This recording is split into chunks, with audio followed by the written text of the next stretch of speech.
ngamanye amazwi la ushoda khona ulibele busisa,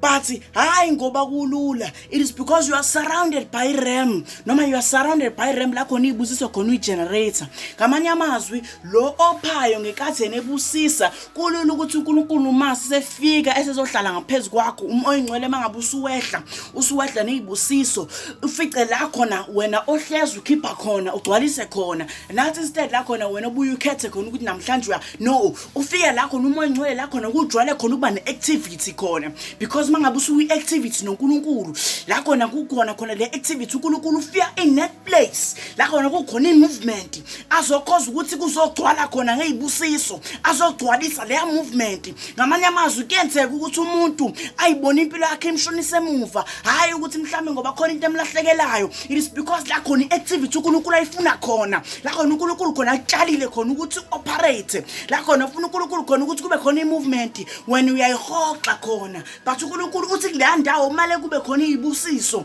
sho ukuthi ubusisekile lo muntu lona okuleya ndawo ye-activity olikele njalo libe ixuza leya ndawo ngegama lika Jesu, olibele njalo ekhetha